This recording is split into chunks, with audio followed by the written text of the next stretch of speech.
जय हिंद मेरे प्यारे साथियों, कैसे हैं आप लोग। आशा करते हैं बिल्कुल स्वस्थ होंगे।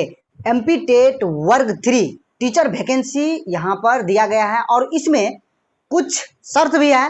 एक खुशखबरी है, अच्छा खासा पोस्ट है इसमें, और यह वैकेंसी आपको पूरे इंडिया में वैलिड होगा, यानी पूरे इंडिया का स्टूडेंट भर सकते हैं इस वैकेंसी को। लेकिन इसमें कुछ कंडीशन है, एकदम कंडीशन है। और सबसे महत्वपूर्ण बात तो यहाँ पर है, स्पष्ट रूप से नोटिफिकेशन में लिखा गया है कि अगर कोई व्यक्ति का या कोई अभ्यर्थी का संतान अगर 2 से अधिक होगा तो वह फॉर्म नहीं भर सकता है, वह उस परीक्षा में नहीं दे सकते हैं। ठीक, ये भी आपको एक स्पष्ट रूप से कह दिए हैं। हम डिटेल से चर्चा करेंगे और आप लोग अपना खुद नोटिस निकालकर आप देख सकते हैं वहां पर। और इसमें इस वीडियो में आप लोगों को सिलेबस क्या है, यानी पाठ्यक्रम क्या है, इस पर भी चर्चा करेंगे। और कब से कब फॉर्म भराना है और किस डेट का एग्जाम है, वह सारा इस वीडियो में बताया जाएगा। इस वैकेंसी में आपको एक अच्छा खासा कंपटीशन होने वाला है, क्योंकि यह डायरेक्ट आपको जॉब दिलाएगा। यह परीक्षा अगर इस परीक्षा को पास करते हैं तो निश्चित आपको डायरेक्ट जॉब ही मिलेगा। तो इस परीक्षा के लिए अच्छे से तैयारी करना पड़ेगा और इस परीक्षा में अच्छा खासा कंपटीशन भी होगा। एक एक करके कंप्लीट चर्चा करते हैं। और आप लोग अगर नए चैनल पर जुड़े हैं तो अवश्य सब्सक्राइब कीजिए, लाइक शेयर जरूर कीजिए। तो भर्ती में कुल पद जो है आपका 13,089 कुल पद है, यानी स्कूल शिक्षा का जो है ना 10,000 आपको 150 दिया गया है। ठीक, उसके बाद जनजाति विभाग में 2939 दिया गया, दोनों को अगर जोड़िएगा तो 13,089 होगा। ठीक, तो ये कुल पद इतना दिया गया है 13,089। ठीक, उसके बाद देखिए फॉर्म का शर्त है, इसमें आपको एक एक करके सारा चर्चा करते हैं। और देखिए इसमें तो हम बता दिए पूरे ऑल इंडिया का स्टूडेंट इसमें भर सकते हैं। इस भर्ती में एक अच्छा खासा कंपटीशन है, तो कहिए, क्योंकि मध्य प्रदेश के आसपास जितना राज्य है सब आपको फॉर्म डालता है। इसमें कुछ शर्त भी है, ऑल इंडिया का स्टूडेंट भर सकता है फॉर्म। उसके बाद बीएड, देखिए बीएड का क्या, बीएड का स्टूडेंट भर सकता है, तो बीएड का स्टूडेंट फॉर्म नहीं भर सकता है। जो बीएड किया है वो इस फॉर्म को नहीं भर सकता, क्योंकि वर्ग 3 का वैकेंसी है। और देखिए डीएलएड और बीएलएड जो किया होगा वह इस फॉर्म को आराम से भर सकते हैं। आप देखिए BElEd bachelor of elementary education, ये चीज समझ गए। डीएलएड और बीएलएड किया होगा वही इस फॉर्म को डाल सकते हैं, और बीएड वाले व्यक्ति इस फॉर्म को नहीं भरे। इसको लिए यह स्पष्ट रूप से आप नोटिफिकेशन जाकर देख सकते हैं, नोटिफिकेशन में स्पष्ट रूप से लिखा गया है। तो आप देखिए कोई व्यक्ति जिसका 2 से अधिक संतान होगा वह इस फॉर्म को नहीं डाले। यहाँ पर आप जाकर देख लीजिए, इस बात को आप कंप्लीट पढ़ लीजिए और उसके बाद फॉर्म डालिए। इस नोटिफिकेशन में कहा है जिस भी अभ्यर्थी का अगर संतान 2 से अधिक होगा तो वह अभ्यर्थी इस फॉर्म को नहीं भर सकते हैं, इस फॉर्म में वैलिड नहीं हो सकते हैं। 26/1/2001 के पश्चात अगर हुआ होगा वह तो अवश्य नहीं भरे। आप इसको डिटेल में जाकर पढ़ सकते हैं। ठीक, आप पहले पढ़ लीजिए नोटिफिकेशन अच्छा से, उसके बाद फॉर्म डालिए। ठीक, आप देखिए एमपी टेट प्राइमरी पास होना आवश्यक है। अगर मान लीजिए आप कहिएगा सर पूरा ऑल इंडिया में यह वैलिड दिया गया है तो क्या हम सीटेट पास है तो नहीं भर सकते? जी नहीं, सीट का इसमें वैलिड नहीं माना गया है, सीटेट वाले स्टूडेंट नहीं भर सकते हैं।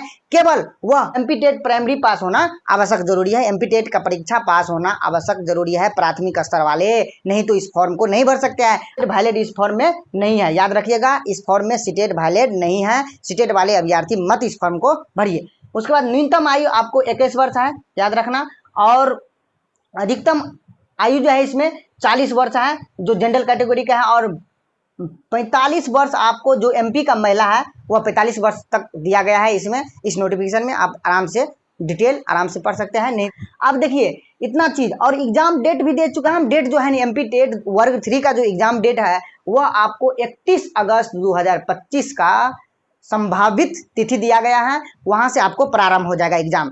तो लगभग रखिए आपको 1.5 महीना समय है आपको इस परीक्षा को तैयारी करने के लिए। अगर आप पहले से तैयारी कर रहे हैं तब तो अच्छी बात है, लेकिन सेट वर्ग 3 के भर्ती में थोड़ी सी यहाँ पर चेंज आया है और इस चेंज को सभी में हलचल मचा दिया गया है। तो एग्जाम डेट तो बता दिए थे 31 अगस्त 2025 का है।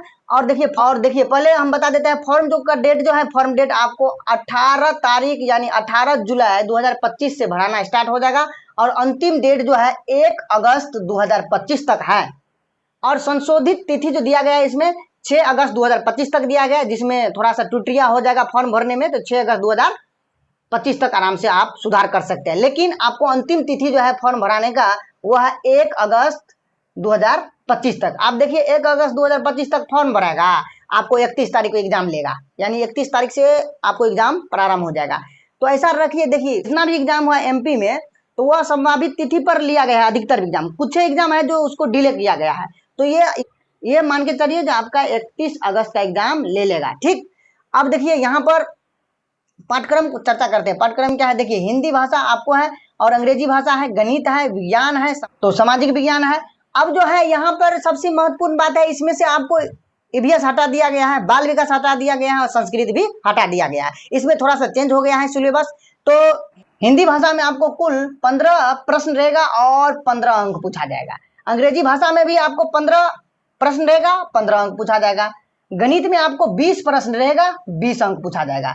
विज्ञान में 30 प्रश्न रहेगा और 30 अंक पूछा जाएगा। सबसे ज्यादा यहाँ पर अगर बात किया जाएगा सबसे, तो यह आपको विज्ञान में सबसे ज्यादा आपको प्रश्न देखने को मिलेगा। सामाजिक विज्ञान में सामाजिक विज्ञान में 20 प्रश्न 20 अंक रहेगा।